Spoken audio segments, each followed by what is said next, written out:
Hello, best of your listeners, and welcome to the best real estate investing advice ever show. I'm Theo Hicks, and today I'm back with Travis Watts for the Actively Passive Show. We got the show title down. Nice. It's Actively Passive Investing Show.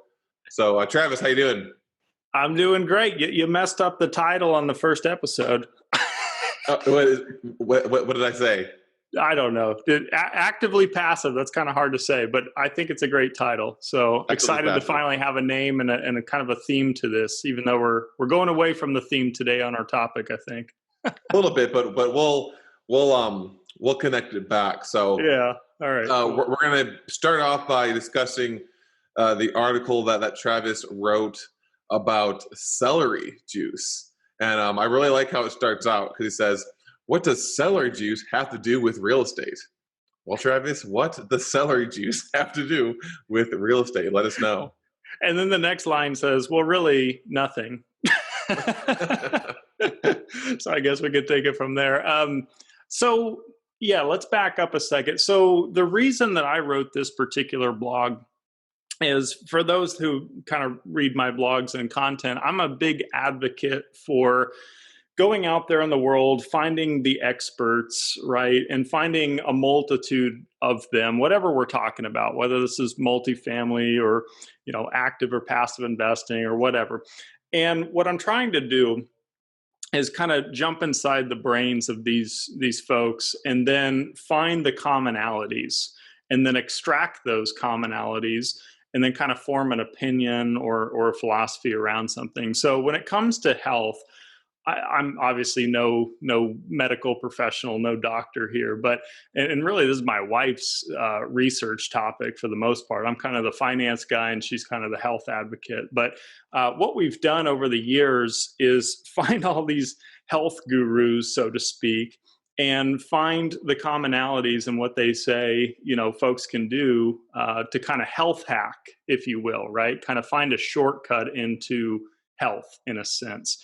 And then, so over the years, we have done juicing, we've done water fasts, we've done smoothies, we've been on raw vegan diets, we've done all this crazy stuff. And, the exercise routines is a whole nother story. But one thing that's really stood out lately is finding out what I would call the proper way to digest, if you will, celery juice straight. And so I've found a lot of health benefits to that, not just on paper and by research studies and science, but just in my own body and in our own lives. And so I just kind of wanted to take the quickest, easiest, simplest thing that folks can do, to find that health hack. So I put a quote in there to answer your question, Theo. I think it's at the end. If we don't have our health, then what use is our wealth?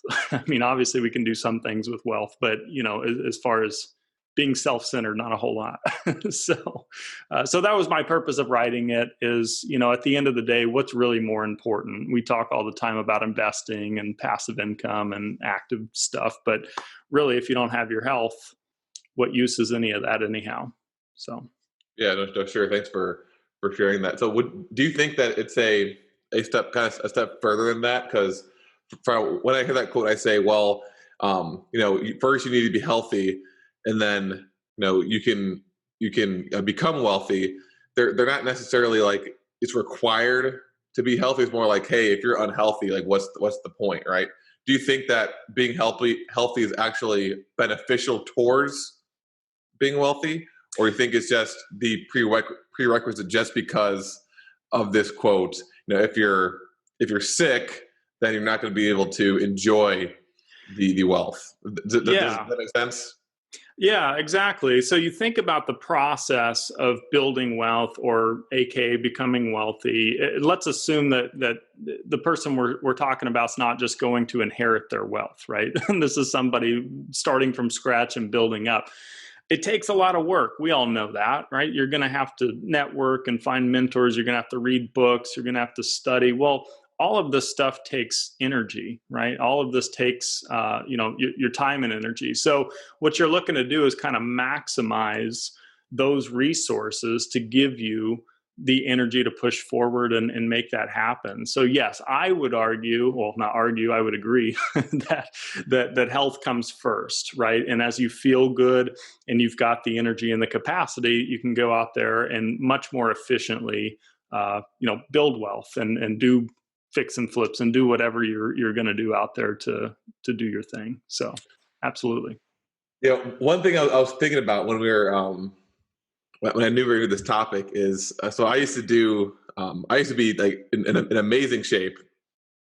I became obsessive over working out, and I did this for about a year and a half. It was through CrossFit, and one thing I noticed that it is possible to take your health, like I think it's possible to take your health too seriously. So just let me give you an example. I would a lot of people that I worked out with, working out was like the centerpiece of their entire existence. Yep. And so they'd work out, and that'd be like the kind of like the highlight, the main thing that they did all the time, as opposed to using working out, using being healthy as a springboard to something else. So I kind of wanted to. I have a note here of that. It does give you, as you mentioned, like discipline, right? Because it's very disciplined to work out, but it is possible to take it too far, like I did, where I was spending 4 hours every single day in the gym, and that's really all I did. I went to work, I worked out, and then that's all I did with my for a year and a half. So it is possible to kind of overkill, which is why I really like this simple idea. I mean, it's possible to kind of go overcome a diet too, but this is just one really fast, simple way to, right away, improve your health. Yeah, absolutely. And for those who, read these guru health hackers out there, the Tim Ferrisses or even the Tony Robbins, I mean, they're so into trying to take the 4-hour gym time down to a 30-minute segment and maybe do that 3 times a week and get the same results. Sometimes that's possible, sometimes it's not. Depends on what we're talking about. But the idea is, who really wants to go spend the rest of their life in a gym just for the sake of staying healthy? So we've got two sides of the coin, and you brought it up beautifully there that you've got the physical side and the gym and the weightlifting and the exercise. Then there's the diet, right? And so we've focused our attention on the diet piece. And I'll tell you an example of going overboard. Please, nobody do this that's listening. But we started with just a simple smoothie, one that tasted great, which is called sugar. So like fruit smoothies, right? And then we migrated our way into 100% vegetable smoothies, which taste pretty awful in general. And from there, we thought, hey, if this already tastes like crap, let's start researching like the best possible things that we could put in a smoothie. And we got carried away with this. We were putting like 4 or 5 garlic cloves and papaya seeds and all these weird supplement things. And I mean, it'll gag you. I mean, it'll make you throw up.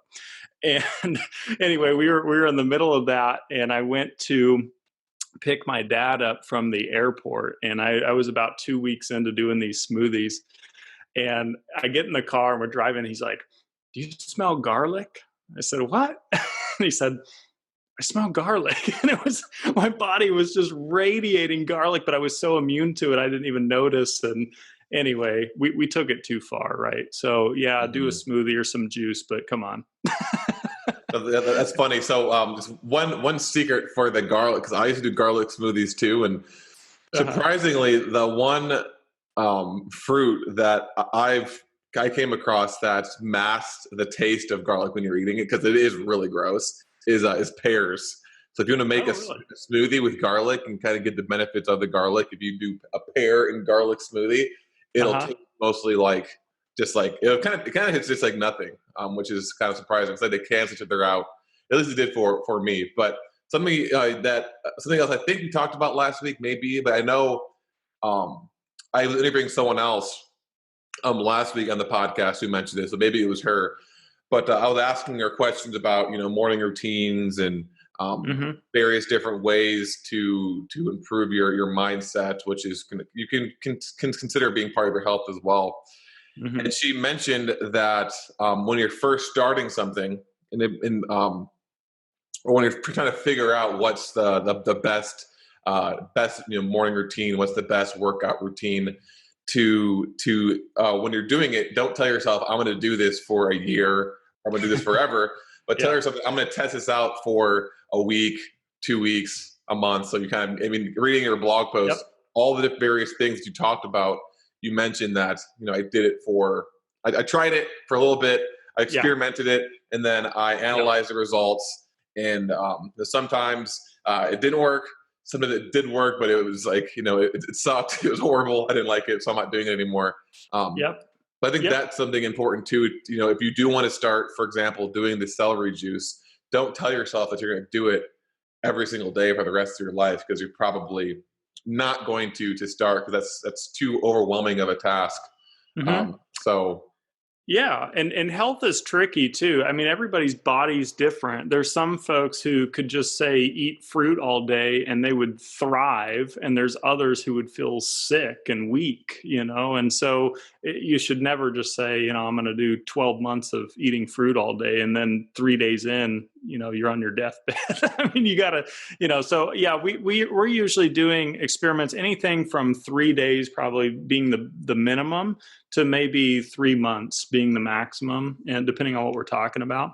And because we can all persevere, you got a little self-discipline, a little willpower, we can push through, but you want to be safe too. Obviously you wouldn't want to do a 3-month water fast, right? That might be catastrophic for you. So, but to your point, just any goal setting, right? Isn't this just like goal setting 101? To go from scratch and say, I'm going to be a billionaire. How about you shoot for a millionaire first, right?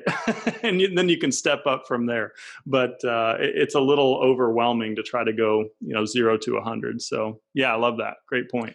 Yeah, especially when it comes to health. You've got the standard, traditional New Year's resolution curse, where every single person on the planet is in the gym in January, and then they're gone by February because they've set that goal of, I'm going to lose 100 pounds in 2020 or whatever. So something else you had on here is that you've got all of your examples, all of your adventures, you say. And one of them is, it says lots of exercise routines in various programs. And this is still a work in progress. So obviously one side of health is the eating aspect of it. The other side is the kind of physical moving aspect of it. So do you want to kind of let us know? Just through and through with the physical side. We just haven't, I've really got nothing to share that I feel like the masses would benefit from on that side. We've done way more experimenting with diet and food than we have with the exercise. So what I meant by that was, we've done all these little, online programs, or these 30-day things, or the Orange Theories of the world, all this kind of stuff. And some are great and some are terrible. And I don't know. I just haven't mastered that side of it. And so, like I said, back to kind of the philosophy here is just picking the brains of so many people, finding the commonalities, and then making it simple and efficient and effective. So I'm trying to find like almost the minimum viable product for the most, bang for your buck, if you will. And to me, that's what the celery juice has been. But I really don't have an example on the physical side. You might possibly have some to share on that, but I don't. I've got some notes here. So obviously, as Travis mentioned, it's one thing that people need to realize is that I think it's very personal, and what works for one person is not going to work for someone else, especially kind of where you're starting it, right? If you haven't worked out in 20 years, it's gonna be a lot different than someone who's hasn't worked out in a year, or hasn't worked out in a month. One kind of starting point, I think, for like a little quick hack that I'm not necessarily sure how much this will help you like long-term health-wise, but like a quick way to get a boost of energy that's also in some sort beneficial to your health, Yeah, and this is something that I know Joe does, and he got it from Tony Robbins, and there's that mini trampoline. Have you seen Oh that? yeah. We haven't tried it. I know exactly what you're talking about, but no, haven't done it. Yes, I went in my closet. I haven't used it in a while, but essentially it's like just like you buy this mini trampoline. I think Tony Robbins has one as a website, but it's really expensive. You go to Amazon and get one for like $10 maybe. And literally, whenever you're feeling tired, around 1 or 2, you guys get coffee, which I don't see any problem with that. But a quick way to get a very fast natural energy boost is just to bounce on the trampoline for a minute. It takes 1 minute. Right? You're not really going to be tired afterwards. But something about it, I'm not sure what like the science is behind it, but it gives you a quick energy boost. Yeah. That was one thing I wanted to mention. That's and speaking of Tony Robbins, huge advocate. He's a huge advocate of physiology, right? So just something you can do if you don't have one of those trampolines too, that I do sometimes just to kind of get my blood going again, maybe after lunch, or just jumping jacks, right? You can do that anywhere. So simple. Do like 60 seconds, right? And all of a sudden your heart rate's up, right? It's like the equivalent of going on a quick jog. Things like that can be effective. Obviously, that's not like the one thing you do to become healthy, but kind of gets your body back intact. One more thing that just came to mind as you said that is I remember reading, and I think it was like Men's Health or something years ago. Kenny Chesney, the country singer, when he goes on tour, he's basically touring half the year in stadiums on a bus, and then half the year he spends on his boat in the Virgin Islands. And so he goes like one extreme to the other. He goes from like not drinking alcohol and exercising all the time and touring and just like crazy amounts of energy to like sitting on a boat, eating whatever he wants to eat and just drinking all day, that kind of stuff. So pretty big swings. But something he does that was kind of cool is this push-up routine. So it's it's real simple. I've been doing it since COVID because gyms were all closed. But so it's like 10 push-ups and then 10 seconds off as a break. 9 push-ups, 9 seconds off as a break, then 8, 7, 6, 5, 4, 3, 2, 1, and that's 55 push-ups in a short amount of time. And that's another thing that just kind of gets your body going real quick. Again, you're not going to become a bodybuilder, but it's free, it's cheap, and it's easy. So stuff like that is kind of what I'm all about, are these little hacks here and there that you can implement that are easy to do and effective. Yeah, that's actually another one I had on my list was another really easy way to get a full body workout in every single day. So similar to what Travis just said, but you add in other movements as well. So kind of using Travis's example, what you would do, because again, you don't want to. The whole purpose of this is to do it quickly. So let's say in the morning, right when you wake up, you do the push-ups. You do 10, 9, 8, 7, down to 1. And then maybe before you eat lunch, you do the same thing, but for sit-ups or some sort of some sort of variation of an ab workout. Mm-hmm.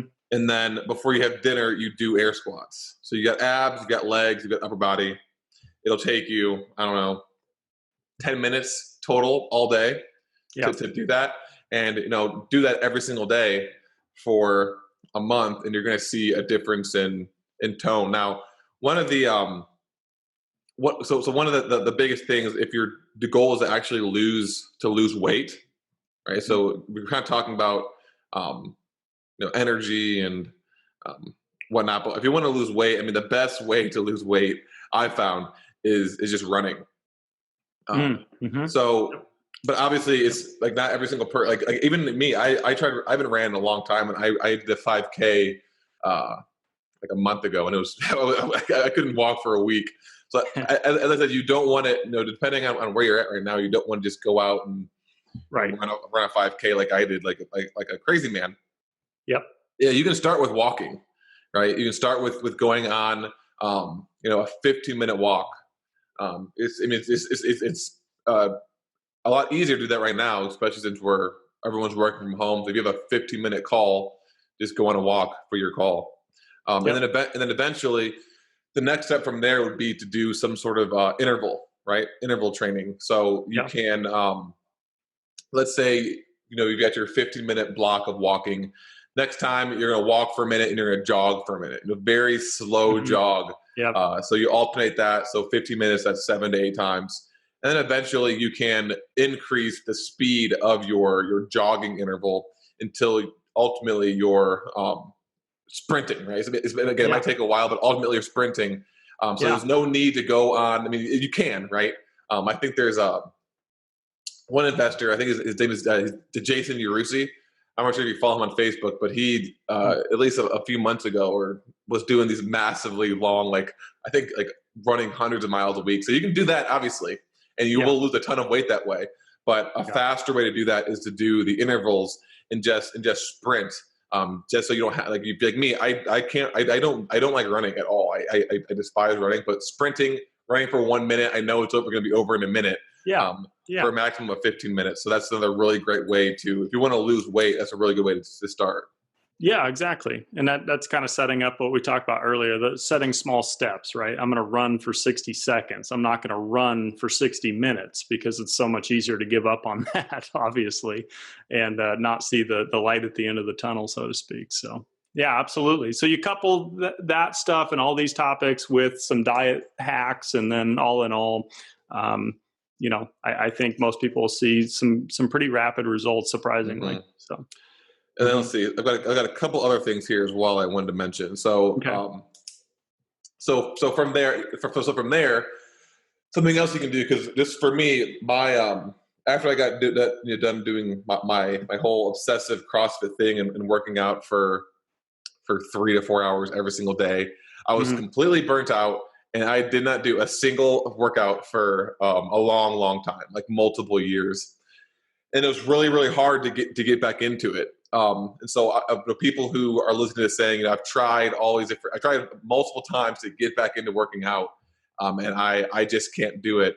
And this might not work for everyone. So I'm going to go to the kind of at top first and work my way down. So I have a personal trainer now, and the purpose of the personal trainer, besides them making the workout routine for me, is the accountability aspect of it, right? So every week, I either send him my results, and if I send him, half the results, or I miss a few days, he definitely lets me know.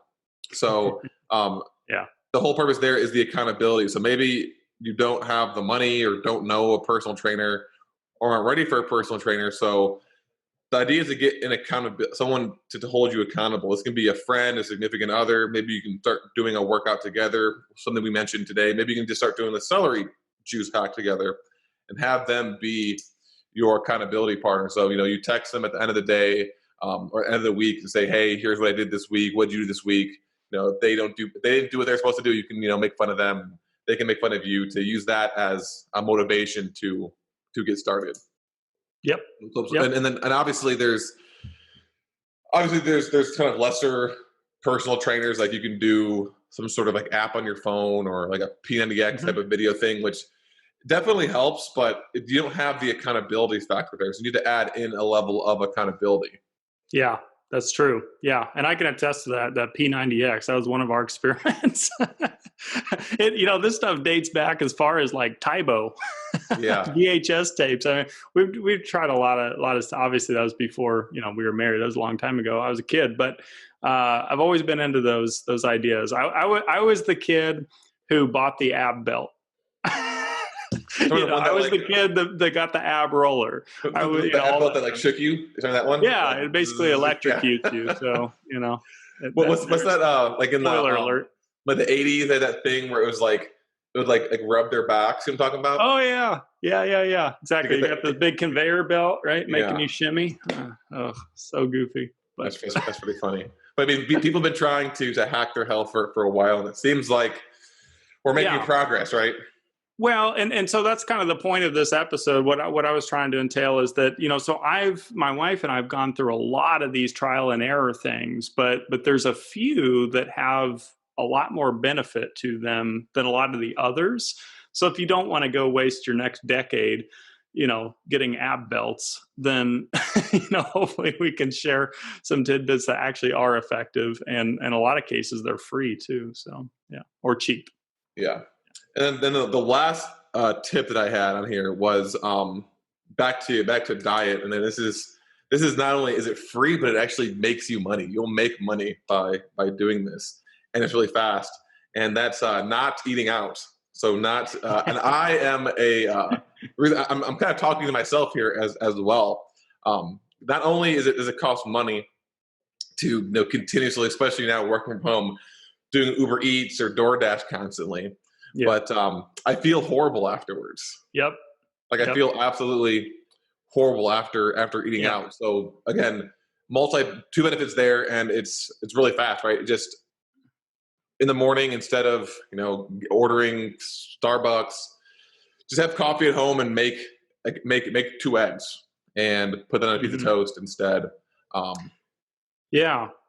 The way I kind of look at that too, this is the way I frame that in my mind, which is true to me, is so you can have the short-term satisfaction of, say, the fast food or, the alcohol or whatever it is, right? Something bad for you.